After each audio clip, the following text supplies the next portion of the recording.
Have you ever found yourself lying awake at 3 a.m. staring up into the darkness, wondering why sleep has once again slipped through your fingers?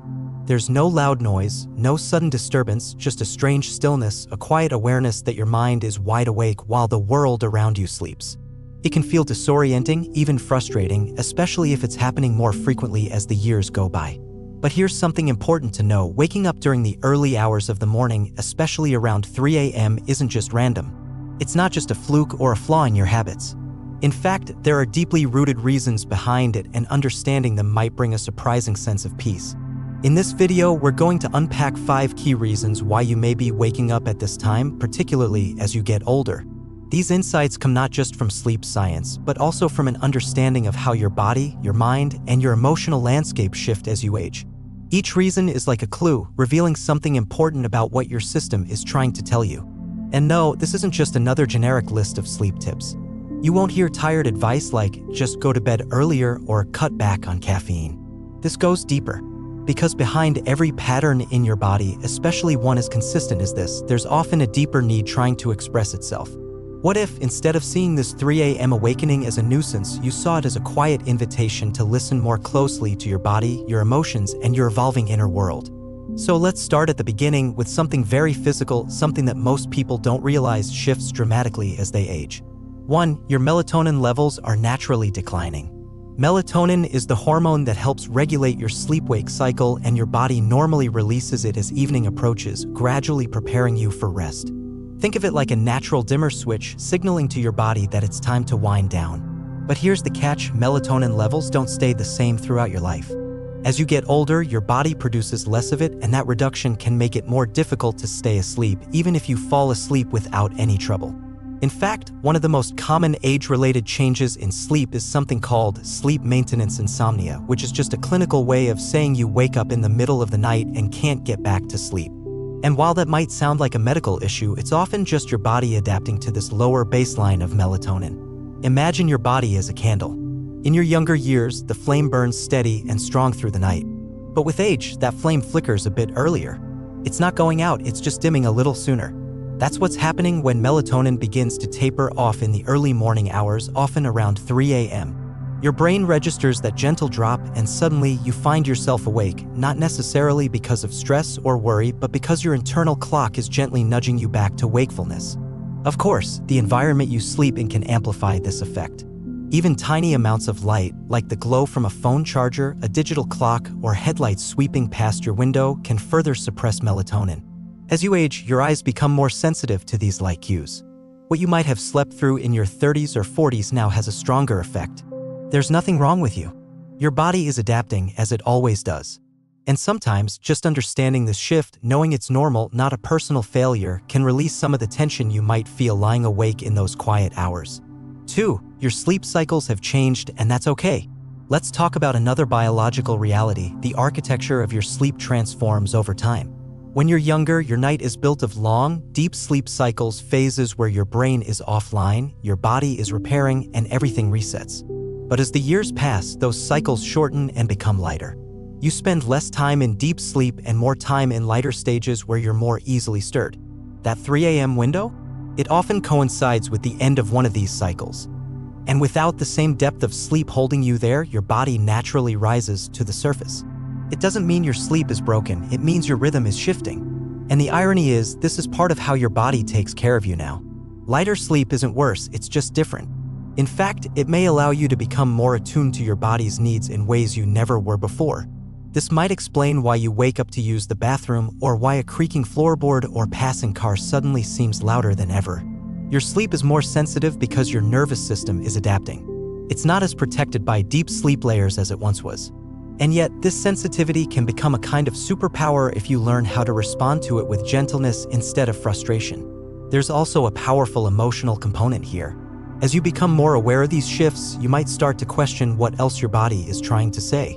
What if this 3 a.m. wake-up isn't just about sleep, but also about what's been stirring beneath the surface of your days? 3. Emotional processing and the quiet hour. Here's something you might not expect. Your mind often does its deepest emotional work during sleep. When you dream, when you drift in and out of awareness, your brain is busy sorting through memories, feelings, and unresolved experiences. And sometimes, as you age and life slows down, those emotions have more room to rise to the surface. That 3 a.m. moment is often when your subconscious is most active. Your logical brain is quiet, your body is still, and what remains is the part of you that's been waiting patiently to be heard. That could be grief that hasn't been fully expressed or a worry you haven't had time to sit with. It might even be something joyful, an idea, a memory, a whisper from your intuition. This is especially true for people who are in transition, retirement, loss, health changes, children leaving home. These milestones may not feel dramatic during the day, but at night, your inner world wants space to process. Waking up at 3 a.m. might be your body's way of creating that space.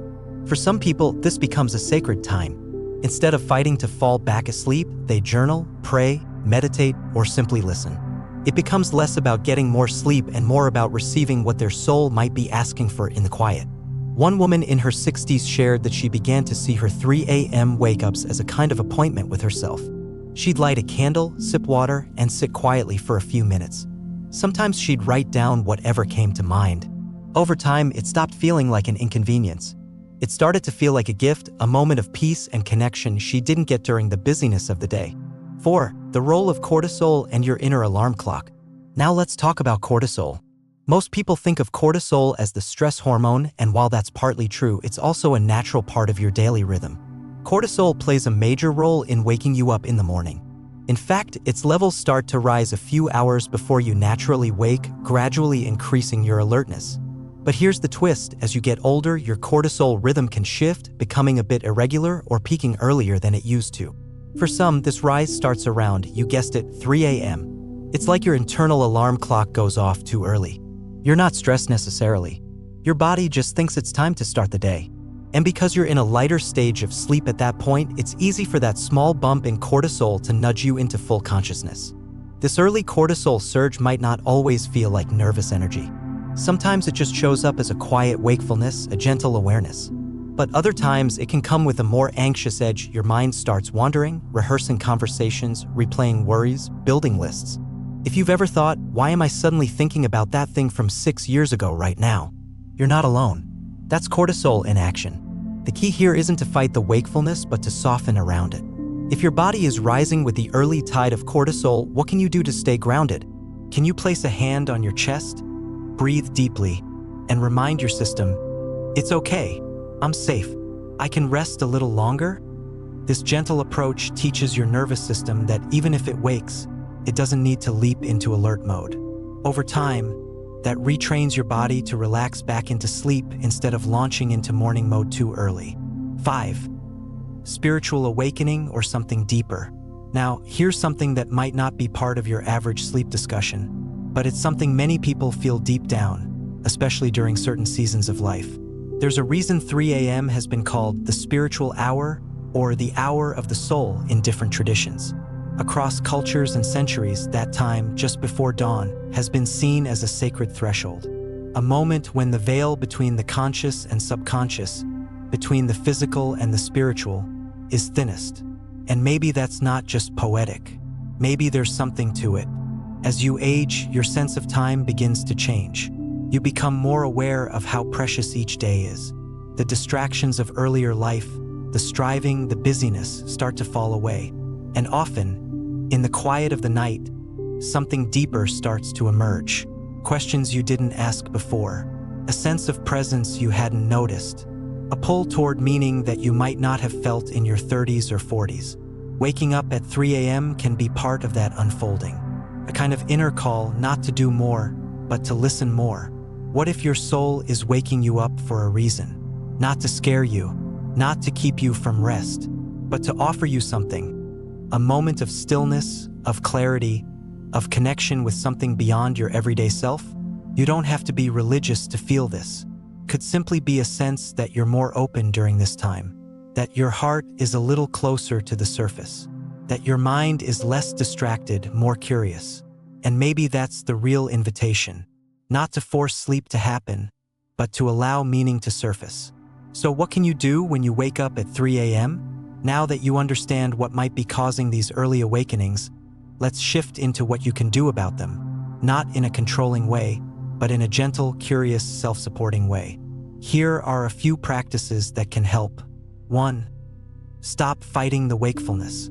The more you resist being awake, the more stress you create, and that stress activates cortisol, making it even harder to fall back asleep. Instead, try accepting the moment. Breathe, stretch.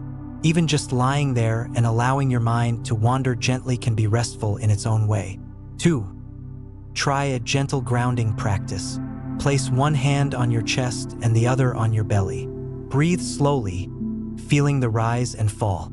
This tells your nervous system, you're safe, you're okay. Sometimes just this small act is enough to signal your body that it can soften and return to rest. 3. Avoid looking at the clock. This one is simple but powerful. Checking the time tells your brain, it's time to evaluate and judge, which pulls you out of rest mode. Instead, keep your space dim and calm. Let time blur a little. Trust that your body knows what it's doing. 4. Keep a notepad nearby. If your mind is racing with thoughts or reminders, write them down. This simple act tells your brain, I've taken care of this, and allows you to let go of looping thoughts. 5. Shift your perspective. What if this 3 a.m. moment isn't a problem, but a pause, a whisper from your body, asking you to slow down, breathe deeper, or simply be for a few moments without rushing. 6. Embracing the pause, not just fixing it.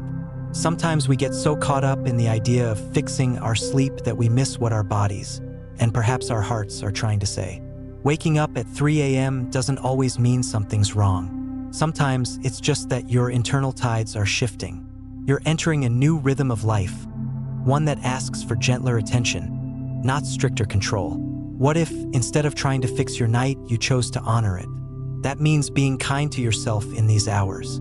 It means not labeling yourself as a bad sleeper or worrying that something is broken. You're not broken. You're just being invited into a deeper relationship with your inner world.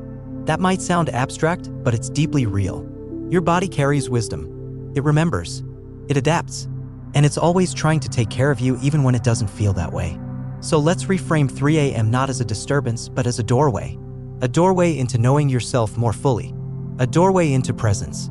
A doorway into simply being, with less noise, less distraction, and more truth. 7. What if you don't fall back asleep right away? Here's the honest truth, sometimes you won't. And that's okay. You might lie awake for 30 minutes. Or an hour. Maybe longer. And yes, your first instinct might be to worry about being tired the next day. But remember, a rest isn't just sleep. Quiet wakefulness, especially when met with calm and compassion, still nourishes your nervous system. Instead of spiraling into frustration, try turning toward practices that foster restfulness. Body scans gently guide your awareness from head to toe, noticing each part of your body without judgment. Soft visualization, imagine yourself in a peaceful place. A beach at dawn, a forest after rain. Let your senses wander there. Mantras or affirmations, repeat a soothing phrase like, I am safe, or this moment is enough. Let it anchor you. These aren't tricks to knock you out like a switch, they're invitations to sink back into the rhythm of rest. Sometimes you'll drift off again. Sometimes you won't. But either way, you're choosing peace over panic. That's powerful. 8. Natural rhythms shift as we age, and that's not a bad thing. Our culture doesn't talk enough about how sleep evolves over time. We're sold this idea that good sleep means 8 straight uninterrupted hours every night, no exceptions. But real life and real aging just doesn't work that way. In many traditional cultures, segmented sleep was the norm. People would sleep in 2 phases, waking up in the middle of the night for an hour or 2 to think, pray, talk, or just be. Then they go back to bed. What if your body is tapping into that older wisdom? What if this midnight pause is a natural rhythm trying to re-emerge rather than a problem to eliminate? Instead of fighting it, try aligning with it. Let the stillness of the early morning become a time for quiet reflection. You don't need to do anything elaborate. Just be present. Breathe. Feel the hush of the world before it wakes. This is how you stay in rhythm with yourself, not by forcing things to go back to how they were, but by embracing how they're meant to be now. 9. Tools to support your sleep gently, naturally. If you're looking for a few gentle tools to support your sleep, not to knock yourself out, but to help your body relax, here are a few ideas. Magnesium, especially magnesium glycinate or citrate. It helps relax muscles and calm the nervous system. Ashwagandha or holy basil, adaptogenic herbs that can reduce nighttime cortisol spikes and support overall sleep quality. L-theanine, an amino acid found in green tea that promotes relaxation without sedation. Chamomile, lavender, lemon balm teas, these aren't just soothing, they're signals to your body that rest is coming. Low-dose melatonin, if needed sometimes, as we age, our natural melatonin production drops. A very small dose, like 0.3 milligrams, can gently support that rhythm without overwhelming the system. But remember, no supplement can replace safety, softness, and trust. The real medicine often comes from within. 10. A final thought. Maybe this is an invitation. When you wake up at 3 a.m., what if the most healing thing you could do is listen? Not rush to fix it, not panic, not even analyze it too deeply. Just listen. Listen to your breath, to your body, to your heart. Maybe it's saying, I need rest, but not just sleep, I need stillness. I want you to hear me, to see me, to remember what matters. I'm here, awake with you, not to bother you, but to bring you back to yourself. Sleep is not just about unconsciousness. It's about surrender. And sometimes waking in the middle of the night is your soul's way of gently knocking, asking, are you still with me? And when you answer yes with softness, with breath, with love, you begin to reweave a deeper kind of rest. One that stays with you long after the sun rises. 11. In the quiet hours, you are not alone. It's easy to feel isolated when you're the only one awake at 3 a.m. The world outside is silent.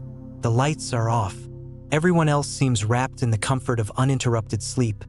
And there you are, awake, alert, wondering why. But here's a quiet truth. You are not alone. Somewhere, someone else is awake too. Maybe they're lying in bed just like you. Maybe they're tending to a child, sitting in stillness, or walking barefoot through their kitchen to get a glass of water.